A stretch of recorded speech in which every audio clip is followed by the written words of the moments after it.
번아웃 증후군이 있습니다. 여러분 한 번쯤은 다 들어보셨을 겁니다. 번아웃이라고 하는 것에 들어보셨을 텐데요. 여러분, 번아웃 증후군은 어떤 것이죠?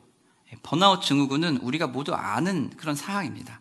미국의 정신분석 의학자 허버트 프렌덴버그라고 하는 이 정신분석학자가요, 이 번아웃 증후군을 명명하면서 정의를 내렸는데요. 그는 이렇게 이야기합니다. 어떤 일에 몰두하다가 신체적, 정신적 스트레스가 쌓여 무기력증, 심한 불안감과 자기 혐오, 분노, 의욕 상실 등에 빠질 때가 있다. 그리고 이것을 번아웃 증후군이다 한다라고 이야기합니다. 여러 심리학적인 그런 어려운 말들이 있지만 간단하게 얘기하면은, 한마디로 얘기하면은 다 없어졌다는 겁니다. 더 이상 무엇을 할 수 있는 힘도 없고 어떤 것을 할 수 있는 에너지도 존재하지 않는 상태를 번아웃이라고 이야기합니다. 그래서 이 번아웃 증후군으로서 나타나는 여러 현상들이 있는데 그 중에 하나가 탈진입니다. 탈진된다, 연소된다, 또는 소진된다라고 이야기합니다. 탈진이 오게 되면 우리는 아무것도 안 하고 싶어지는 마음이 듭니다. 그럼 이 번아웃 증후군이, 번아웃이라고 하는 것이 우리가 그럼 대처할 수 없는 것일까요? 우리는 그러면은 이것이 완전히 올 때까지 모를까요? 우리에게도 이 번아웃이 오는 것을 알 수 있는 전조 증상들이 있습니다. 전조 증상이 있는데, 번아웃 증후군을 경고하는 증상들이 나타나는데, 이것도 그렇게 가벼운 증상들은 아닙니다. 그러나 이 증상들이 다 나타났다면은 우리는 심각하게 내가 많이 지쳐있구나라는 것을 좀 알아야 됩니다. 그 전조 증상들이 경고하는 조짐들이 뭐가 있냐면요, 첫 번째는요, 기력이 없고 쇠약해진 느낌이 든다는 겁니다. 힘이 쭉 빠지고 아무것도 하기 싫은 그런 상황이 되는 거죠. 몸에 힘이 들어가지 않는 그런 거고요. 두 번째는요, 쉽게 짜증이 나고 노여움이 솟구친다고 합니다. 쉽게 짜증이 나고 노여움이 솟구치고, 세 번째는 하는 일이 부질없어 보이고 과거의 열정이 사라지고 급속도로 모든 것이 무너져 내리는 느낌, 그 상황에 빠지게 됩니다. 네 번째는요, 만성적인 감기, 두통, 허리 통증과 같은 그러니까 육체적인 그런 통증들이 계속해서 시달리면서 아픔을 겪게 되는 거죠. 그리고 마지막 다섯 번째는요, 감정 소진이 심해가지고 무기력하다, 우울하다와 같은 표현들이, 이런 표현들이 계속해서 나온다는 겁니다. 이런 표현이 너무 없어서, 너무 많아서 지쳐버리게 되는 거죠. 이러한 것이 탈진의 현상이고 번아웃 증후군의 경고를 보내주는 사인입니다. 아마 우리들은 약간, 인간은, 우리 모두는 살아가는 데 있어서 약간의 우울증은 다 있습니다. 조금의 우울함은 다 가지고 있어요. 그게 문제될 게 아니에요. 그러나 지금 번아웃이라고 하는 이 탈진의 상태에 가게 되면 그 정도가 심해지기 시작한다는 겁니다. 미국의 심리학자 크리스티나 메슬렉은요, 탈진에 대해서 이렇게 이야기합니다. 뭐라고 하냐면, 사회적 지원을 받지 못한 것과 깊이 관련이 돼 있다는 강력하고 일관성 있는 증거들이 있다라고 이야기합니다. 탈진은 사회적인 지지를 받지 못하는 것과 일관성이 있다, 연관성이 있다라는 것을 이야기하고 있습니다. 다시 말해서 관계가 끊어진 겁니다. 혼자 있다, 고립된다 라는 생각이 드는 겁니다. 내가 해야 되는 일들, 내가 해야 되는 건 당연히 내가 하는 거지만 사회 안에 살아가는 내 삶에서 나만 외롭게 고립되어져 있구나 라는 생각이 오는 게 탈진입니다. 그리고 그것이 심해지면 번아웃 증후군으로 바뀌게 됩니다. 그리고 이 번아웃 증후군을 어떻게 해결할 수 있을까요? 세상에 있는 많은 사람들을, 우리가 살고 있는 이 땅에서는요, 많은 사람들이 이것을 해결책을 찾으려고 합니다. 그 해결책이 있어요. 너무 우리가 다 아는 겁니다. 자기 관리를 하면 됩니다. 자기 관리가 안 되지만 자기 관리를 하면 돼요. 자기 관리를 해서 집중할 수 있는 능력과 함께 신체적, 정신적 에너지를 재충전해야 된다고 합니다. 좀 쉼을 갖고 다시 좀 에너지를 리프레시를 해야 될 필요가 있다라고 이야기를 합니다. 근데 이게 말이 쉽지 되게 어렵잖아요. 그럼 이것을 하기 위해서는 구체적으로 어떤 걸 해야 될까라고 하면은 내린 결론이 자신의 정체성을 찾고 긍정적인 관계를 활성화하면서 학습할 수 있는 기회를 제공해주는, 또 학습할 수 있는 기회를 가질 수 있도록 찾고 그걸 도와줄 수 있는 코치 또는 멘토를 찾아야 한다고 이야기합니다. 자신의 정체성을 확실히 하고 자신의 에너지가 다시 솟아날 수 있도록 나를 도와주는 멘토 또는 코치가 필요하다는 겁니다. 사랑하는 성도 여러분, 우리가 살아가는 이 시대는요, 초불확실성의 시대입니다. 불안함은 뭐 끝이 없고 여러 사회적인 현상들이 우리를 힘들게 하기도 하고 압박을 하기도 합니다. 예기치 못한 팬데믹이 와서 우리를 모든 상황에 밀어넣어서 우리를 아프게 하고 힘들게 하는 일도 비일비재할 것이고요. 이제는 앞으로 더 많은 일들이 벌어질 수도 있을 거라는 예측들이 난무하고 있습니다. 그렇기에 우리는 불안하고 불확실한 상태를 살아갑니다. 그리고 그 여러 불확실한 상황 속에서 그것을 이겨내고 잘 감당하려고 하다 보니 우리는 지치기도 합니다. 이 지친 상황, 흔히 번아웃이 됐다라고 하는 이 모든 게 다 소진돼 버린 것 같은 이 상황에서 우리는 어떻게 이겨낼 수 있을까요? 이 상황을 우리는 어떻게 살아갈 수 있을까요? 급속도로 빠르게 변화하고 불확실한 상황 속에서 예수 믿는 우리들은, 크리스찬인 우리는 어떻게 하면 이 상황을 이겨낼 수 있고 이 상황 속에서 무엇을 통해 다시 활력을 얻을 수 있을까요? 오늘 본문을 통해서 하나님은 우리에게 하나님의 확실한 약속이 우리의 삶에 활력을 넣어주고 그 확실한 약속으로 말미암아 우리는 인내하며 믿음으로 살아갈 수 있다고 이야기합니다. 하나님의 확실한 약속을 가지고 있냐라는 것입니다. 오늘 본문에서 보면 아브라함의 이야기가 나와요. 우리가 아브라함을 뭐라고 이야기하죠? 믿음의 조상이다라고 이야기합니다. 아브라함 하면 믿음입니다. 긴 시간 동안 아브라함은 믿음을 지키면서 하나님의 약속이 성취될 것을 기다려왔습니다.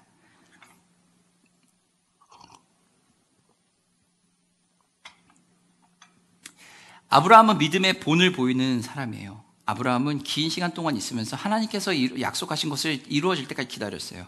우리가 아는 것처럼 아브라함은 창세기 12장에서 하나님이 뭐라고 이야기하시죠? 너는 아비의 집, 본토 친척 아비의 집을 떠나서 내 아버지의 집을 떠나서 내가 약속한 곳으로 가라라고 이야기합니다. 그리고 약속한 곳으로 가면은 거기서 무슨 일이 벌어질 거라고요? 하나님이 복을 주시겠다는 거예요. 하나님이 복을 주셔서 창대하게 될 거라고 이야기합니다. 자녀들이 밤하늘의 별과 같이 많아지고 바닷가의 모래알같이 많아질 거라고, 그리고 적과 꿀이 흐르는 아주 비옥한 땅에서 아주 풍요롭게 살 것이라는 하나님의 복의 약속을 주시는 거예요. 그리고 아브라함은 그 약속을 믿고서는 걸어갑니다. 걸어가고 아버지의 집을 떠나서 나왔는데 그 일련의 사건들이 어때요? 굉장히 힘들고 어렵습니다.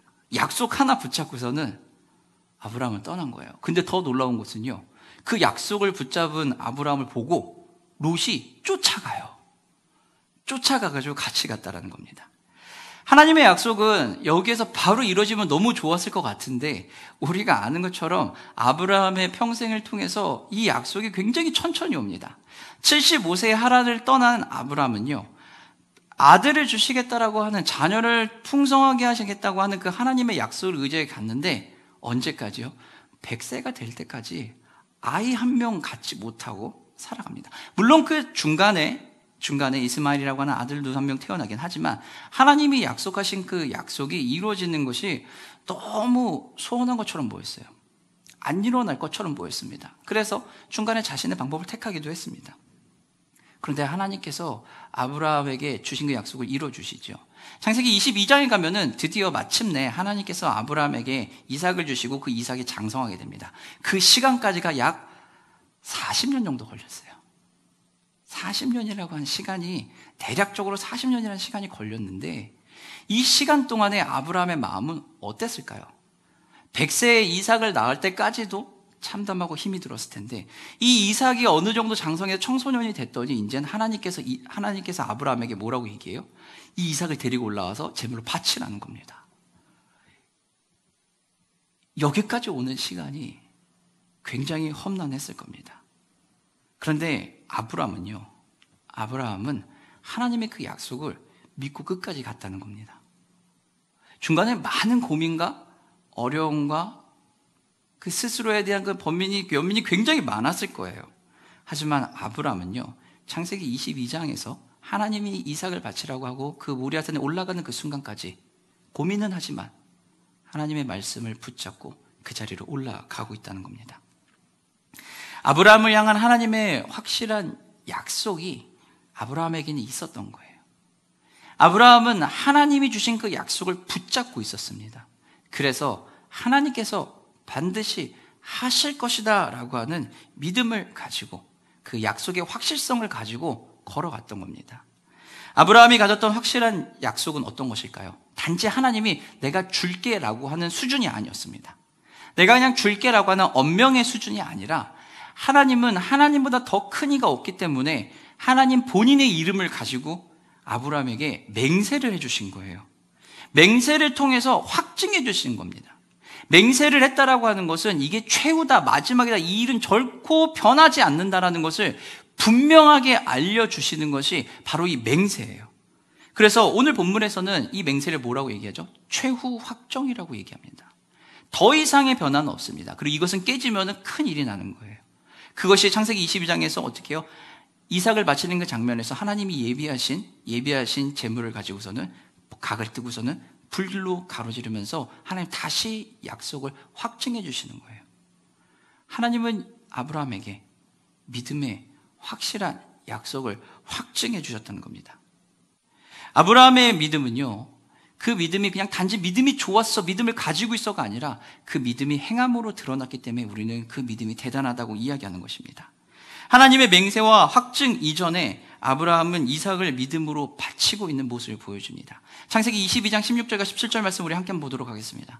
이르시되 여호와께서 내가 나를 가리켜 맹세하노니 내가 이같이 행하여 내 아들 내 독자도 아끼지 아니하였은즉 내가 내게 큰 복을 주고 내 씨가 크게 번성하여 하늘의 별과 같고 바닷가의 모래와 같게 하리니 내 씨가 그 대적의 성문을 차지하리라 라고 하나님은 다시 한번 아브라함에게 마지막 약속을 확증시켜 버리신 겁니다.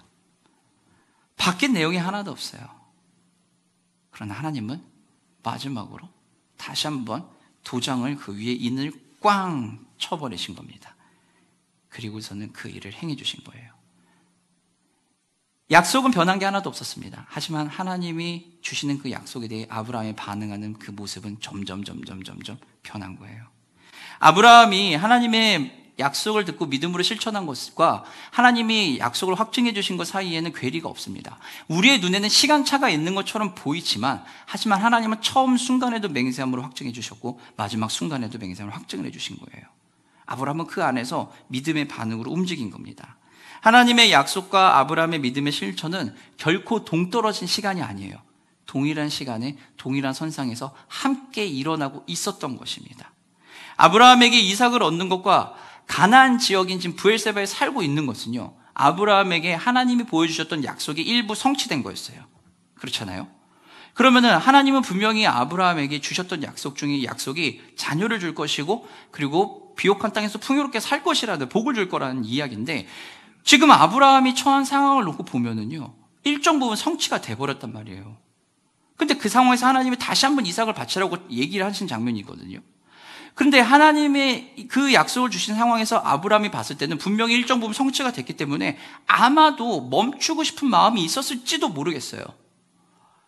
이루어졌으니까요. 브엘세바라는 비옥한 땅이 있었고 이삭이라고 하는 믿음의 자녀가 있었어요. 그럼 여기에서 아브라함은 어떤 판단을 내릴 수 있을까요? 됐구나. 이루어졌네.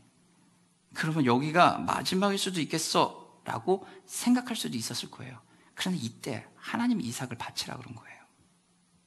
이 시간은 하나님의 시간과 아브라함의 믿음의 시간이 함께 흘러가는 과정 속에서 발생한 일이에요.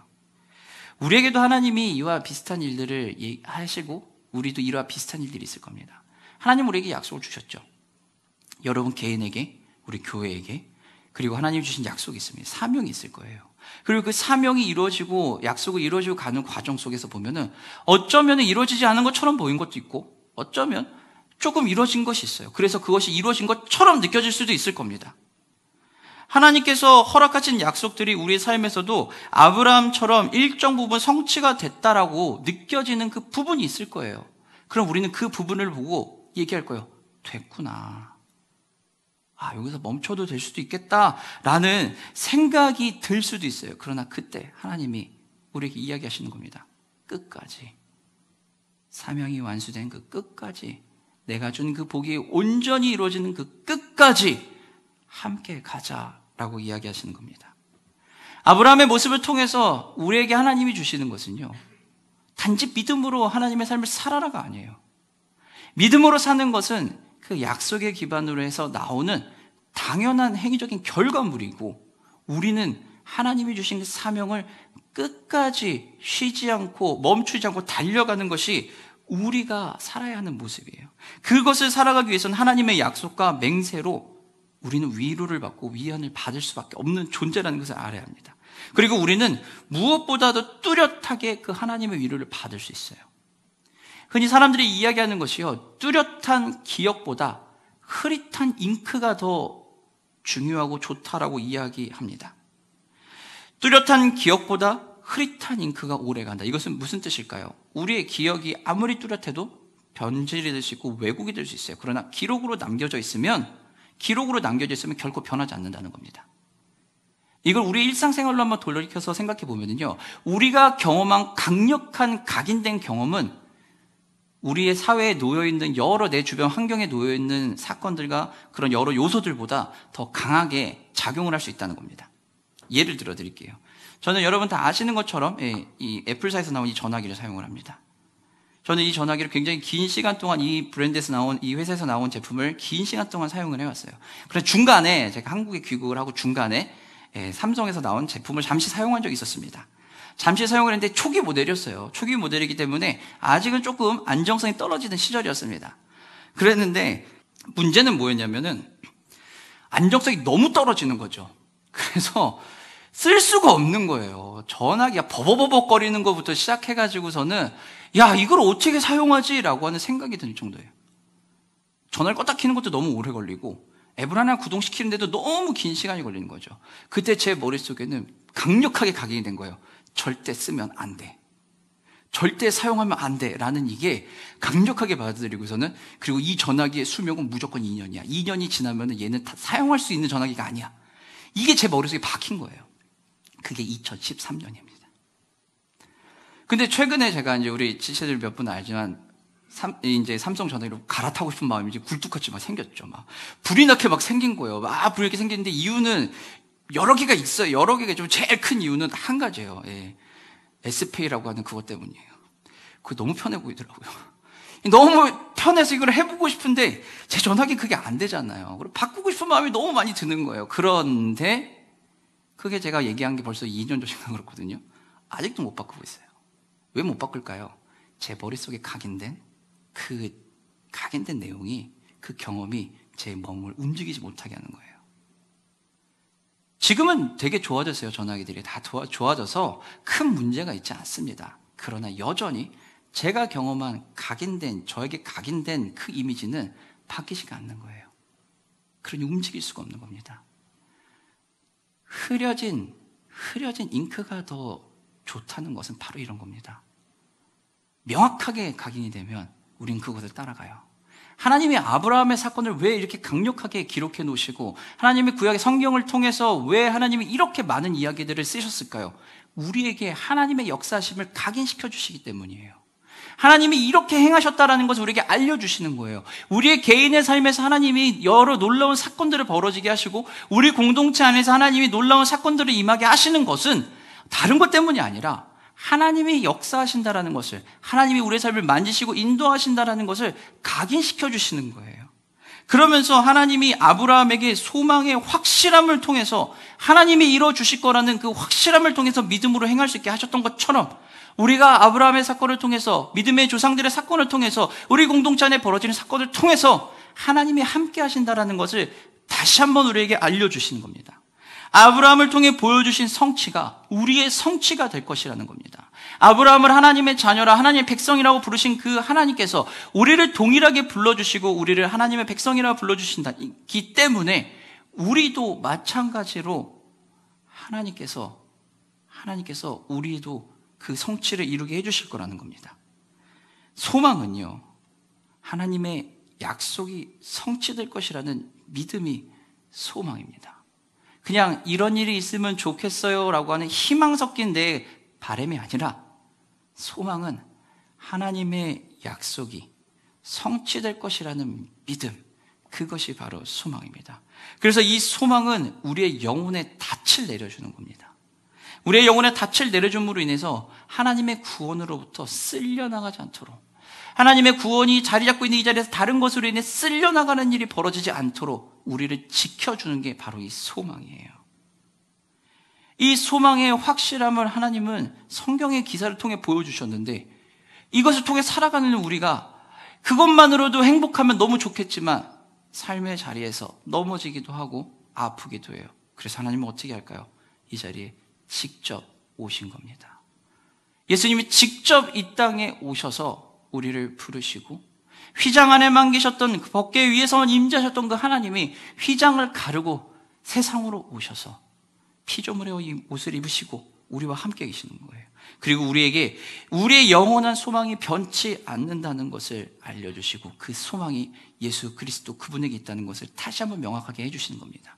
그리고 예수님께서 오셔서 우리에게 부르시죠. 뭐라고요? 수고하고 무거운 짐진 자들아 다 내게로 와 쉬라 라고 이야기하는 겁니다. 약속을 붙잡는 것은요, 소망을 품고 가는 것이에요.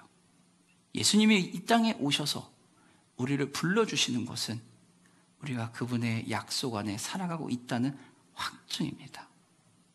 하나님께서는 이 약속의 확증을 단순하게 보여주신 게 아니라 우리를 부르세요. 오늘 보면 9절에 뭐라고 부르시죠? 사랑하는 자들아 라고 아주 부드럽게 단 한 번의 명확한 부르심을 주십니다. 사랑하는 자들아 라고 불러주시면서 위로하고 격려하세요. 단순한 경고만 하는 것이 목적이 아니에요. 위로와 격려는 우리의 삶의 변화와 행함은 하나님의 위로하심 속에 힘을 얻고 살아가는 것이다라는 것을 분명하게 알려주시는 거예요. 그리고 이것을 누구에게? 우리에게 이야기하시고 우리에게 또 하시는 말씀이 더 좋은 것으로 우리가 가질 거라는 겁니다. 예배를 영어로 표현할 때 보면 우리는 뭐라고 얘기하죠? 서비스라고 얘기합니다. 영어를 서비스라고 표현을 해요. 예배는 우리는 분명히 드리는 것인데 왜 영어로 서비스라고 표현을 할까요? 영어로 예배를 서비스라고 표현하는 이유는 다른 것 때문이 아니에요. 하나님이 우리를 섬겨주시기 때문에 그래요. 우리가 예배 자리에 가고 싶다고 오는 게 아니에요.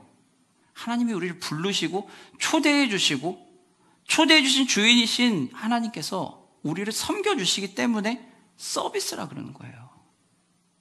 우리가 예배 자리에 들어온다는 것은요, 다른 게 아니에요. 하나님의 그 섬김을 받고 위로를 받는 자리에 온다는 거예요. 그러니 이 자리에 들어와서 하나님의 은혜의 섬김을 받으니 우린 그 자리의 은혜를 누리게 되고 그 은혜를 누리니 어떻게 돼요? 우리를 섬겨주신 그 하나님 앞에 감사를 올려드릴 수밖에 없는 거예요. 이게 예배예요.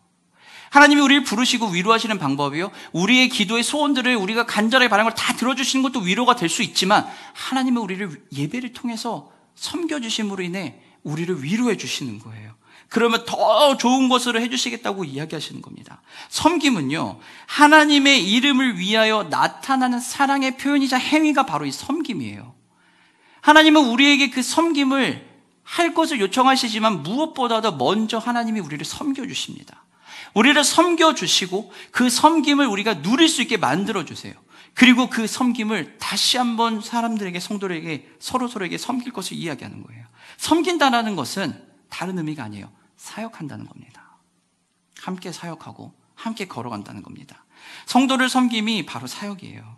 사역이 하나님의 백성들의 모습에 성격을 나타내는 것이 바로 이 섬김이고 사역이에요. 그러니 아무것도 안 한다? 아니요, 그럴 수가 없는 겁니다. 옆에는 공동체의 성도를 돌보지 않는다? 그럴 수가 없는 거예요. 우리는 섬김을 받은 자니까요. 믿는 자들의 당연한 믿음의 행위, 이것이 바로 섬김이고 사역입니다. 이것은요, 한번 맛본 것을 할 수 있는 게 아니에요.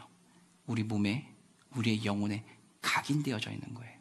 하나님께서 나를 섬겨주셨던 그 섬김이 나에게 각인되어 있기 때문에, 완전히 인쳐져 있기 때문에 우리는 섬길 수밖에 없는 거예요. 내가 좋아하는 사람이 있으면, 내가 마음에 드는 사람이 있으면, 그 사람에게 사랑하는 사람이 있으면 마음껏 드리는 것처럼 우리 안에 하나님의 섬김이 이미 각인되어 있기 때문에 우리는 그것을 감당할 수 있는 겁니다. 하나님의 사랑의 행위가, 믿음의 행위가 잊혀지지 않고 기억하는 거예요. 그러나 우리는 이 섬김과 믿음 행함을 하는 데 있어서, 나의 행함을 하는 데 있어서 가끔 잊어버리고서는 속상하기도 합니다.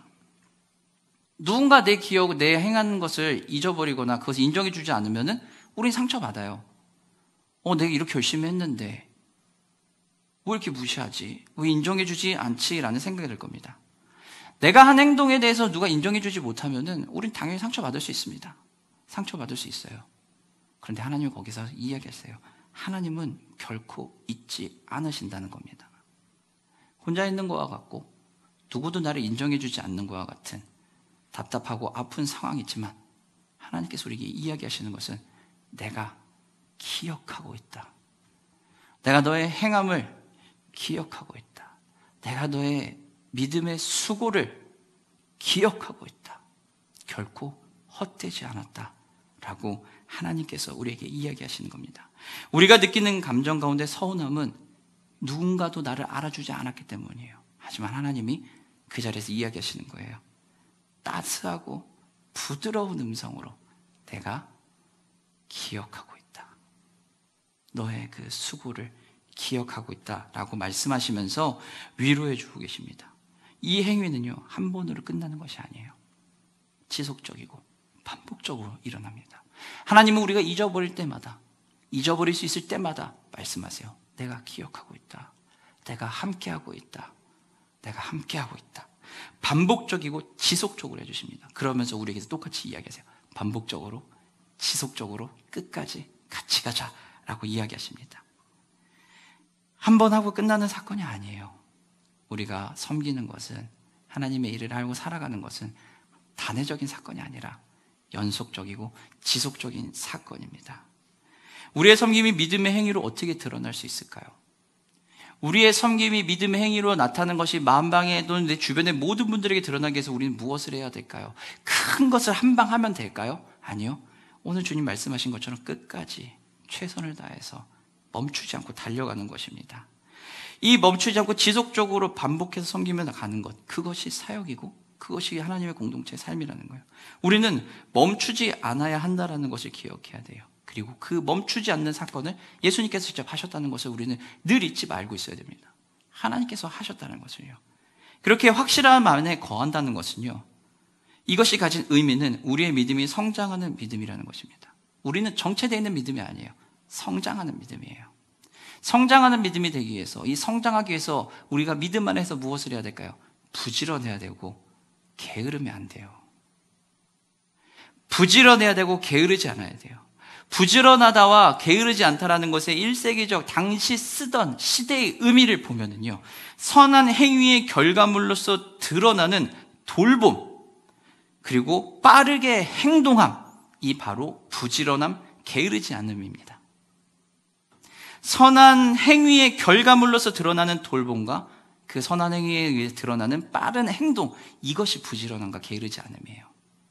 우리가 하나님의 일들을 한다는 것은요, 이 부지런하게 하는 거예요. 부지런하게 한다는 건 믿음의 반응으로 선한 행실이 빠르게 드러날 수 있게 행해주는 겁니다. 믿음 안에 부지런하다는 것은 그냥 바쁘게 번잡하게 분주하게 움직이는 것이 아니라 선한 행실이 빠르게 나타날 수 있도록 하는 거예요. 그러면은 한 번에 하고 끝나는 것이 아니라 그것이 확 드러날 수 있도록, 빠르게 나타낼 수 있도록 우리는 어떻게 해요? 계속해서 하는 거예요. 계속해서. 한 번 해서 안 보이면 두 번 하고, 두 번에서 한번 또 세 번 하고, 세 번에서 한번 네 번 하고, 계속 하는 겁니다. 계속 하면서 그것이 확실하게 눈에 빵 하고 보여서 사람들에게 다 보일 수 있을 때까지, 그 선한 행실이 온전히 다 드러날 수 있을 때까지 우린 계속 하는 거예요. 이 동일한 부지런함이 나만 하는 게 아니에요. 공동체가 함께 하는 거예요. 이 부지런함은 함께 가는 것이지, 나는 내 일을 열심히 할 거니 나는 내 것만 하겠어가 아니라, 저 사람은 저 사람의 일만 한 거, 교회는 교회에서 알아서 하는 것이가 아니라, 나는 나의 부지런함으로 하면서 우리 공동체가 함께 부지런하게 선한 행실을 드러내며 가는 겁니다. 나와 공동체가 분리된 게 아니에요. 함께 걸어가는 겁니다. 혼자만 부지런한 것이 아니라 공동체가 함께 하는 것. 왜요? 하나님은 우리에게 이것을 통해서 우리의 믿음을, 선한 행실을 보이고 증명할 것을 요구하시고, 또한 그 증명을 통해서 우리는 하나님의 행하심을 누릴 수 있기 때문에 그래요. 누구나 알 수 있게 하는 겁니다. 이것이 소망의 풍성함으로 살아가는 삶입니다. 소망의 풍성함이 있다면 끝까지 부지런할 수 있는 동력이 생긴 겁니다. 내 안에 하나님이 약속하신 그 약속이 성취될 거라는 믿음이 풍성해졌다라는 것은 내가 하나님의 일들을 끝까지 부지런하게 살아갈 수 있고, 공동체가 함께 부지런할 수 있다는 그 힘의 동력이 되어주는 거예요. 끝까지 힘을 내야 돼요. 중간에 어려움이 있을 수 있어요? 없지 않아요. 반드시 있어요. 반드시 어려움은 오고 무너질 것 같은 순간은 오게 되고 아무것도 아닌 것 같고 좌절되고 낭망하는 순간은 반드시 와요. 약하게든 강하게든 반드시 옵니다. 하지만 그 순간이 끝이 아니고 그 순간의 멈춤이 아니라 하나님이 그 순간에도 우리를 위로하시고 격려하시고 보듬어 주시고 불러주셔서 다시 걸어갈 수 있게 해주시는 거예요. 그거를 위해서 하나님이 어떻게 해요? 우리에게 수없이 많은 믿음의 선조들을 보이신 것이고 우리 공동체 안에서 수없이 많은 하나님의 일하심을 보여주신 거예요. 여러분의 개인의 삶에서 하나님이 수없이 많은 믿음의 일들을 행해 주신 거예요. 그리고 그것을 직접 하시기 위해서 예수님이 이 땅에 오신 겁니다. 직접 오셔서 나를 구원하시고 나에게 오신 거예요. 믿음의 반응으로 부지런함은요, 단순히 우리가 게을러지는 것을 막기 위함이 아니라 믿는 자들의 본이 되기 위해서 부지런하게 하는 겁니다. 서로가 서로에게 격려가 되고 섬기는 믿음의 섬김이 있다는 겁니다. 하나님이 기억하시는 믿음의 행함을 하는 것, 그것이 부지런함이에요. 하나님 안에서 서로가 함께 격려하며 가는 겁니다. 위로하며 격려하며 가는 거예요. 시간을 내서 할 수 있으면 같이 하는 거고, 시간을 내지 못하면 기도함으로 응원하고 전화 한번 하고 문자 한번 보내고 하면서 서로 격려하는 거예요. 함께 잘 이겨내자고. 나는 나의 삶을 살 테니 너는 너의 삶을 잘 살아서 우리 각자 도생합시다가 아니라 공동체가 함께, 각자 도생을 통해서 같이 모여서 공동체가 함께 가자는 겁니다. 이것이 하나님 우리에게 주신 소망의 풍성함이에요. 그리고 이 소망의 풍성함은 하나님이 주신 약속을 통해서 확실해집니다. 그리고 이 약속은 오래 참음과 인내함을 통해서 더 충만하게, 더 풍성하게 우리의 삶에 누려질 거예요. 오늘 느끼는 것보다 내일 느끼는 그 하나님의 약속의 성취가 더 클 것이고 10년 뒤에 돌아보면 하나님의 성취가 더욱더 대단하다는 것을 우리는 느낄 수밖에 없어요. 하나님이 우리에게 주신 그 약속, 그 약속의 성취는 오래 참고 인내할수록 더 분명해지고 더 확실하게 나타난다는 것입니다. 하나님 믿는 자들에게 허락하신 그 약속, 그것을 우리는 붙잡아야 됩니다. 하나님의 약속을 기다린다는 것, 여러분들 어떤 삶을 사는 것입니까? 우리의 삶에서 하나님의 약속을 기다리는 것, 그것이 우리가 기다려야 되는 거예요. 여러분은 무엇을 기다리면서 무엇을 더 관찰하고 있습니까? 하나님이 나의 삶을 인도하시고 나에게 주신 그 약속, 우리에게 주신 그 약속이 이루어지기 위해서 우리는 무엇에 면밀하게 관찰하고 있을까요? 이것을 면밀히 관찰하기 위해서 우리는 끝까지 인내하며 오래 참으며 소망의 풍성한 가운데 가야 합니다. 그리고 이 길은 결국 혼자 가는 길이 아닙니다. 우리가 함께 가는 길입니다. 혼자 가는 길이 아니라 함께 가는 길입니다. 사랑하는 성도 여러분, 말씀을 마치도록 하겠습니다. 하나님은 우리에게 약속의 확실함을 주셨습니다. 그리고 이 약속의 확실함이 고되고 힘든 우리의 삶에서 활력을 불어넣어 주실 겁니다. 약속의 확실함이 우리의 삶 속에 활력을 불어넣어 주시고, 그리고 이것을 통해서 우리는 인내하며 믿음으로 살아갈 수 있을 것입니다. 사랑하는 성도 여러분, 여러분의 시선과 삶의 방향을 우리의 능력과 내 환경에 놓지 마시고 나의 한계를 넘어서 역사하시는, 우리의 삶이 그래서 주의 이야기가 되게 인도해 주시는 그 하나님께 놓으십시오. 아프고 힘든 시간 다 있습니다. 부끄럽게도 저에게도 그 일들은 있고요. 늘 그 멈추고 싶은 마음, 답답한 마음, 변하지 않는 상황들, 나아지지 않는 모습 속에서 아파하며 늘 하나님 앞에 와서 씨름하며 나아갑니다. 여러분의 삶이 결코 쉽다고 얘기하는 게 아닙니다. 여러분이 믿음 없다고 이야기하는 것도 아닙니다. 하나님은 그 모든 걸 아십니다. 그래서 우리에게 공동체를 주신 거예요. 같이 갈 수 있게 해주신 겁니다. 그리고 서로 격려하고 위로하게 해주시고, 내가 먼저 하나님의 위로받게 해주시고, 그리고 내 안에 하나님의 약속의 풍요로움을, 소망의 풍성함을 부어 넣어주신 겁니다. 그럼 사랑하는 성도 여러분, 여러분의 시선과 삶의 방향을 하나님의 약속의 확실함에 두십시오. 다른 것에 두지 마세요. 하나님의 약속의 확실함에 두시고, 고되고 막막한 삶 속에서도 믿음으로 인내하면서 오래 참으면서 아프고 힘들어서 가는 게 아니라 그 오래 참음과 인내를 통해서 하나님의 풍요로운 은혜를 더 누리십시오. 힘들어 죽겠어가 아니라 인내하고 오래 참고 보니 하나님의 풍요로운 은혜가 더욱더 넘치는구나 라는 것을 누리며 나아가십시오.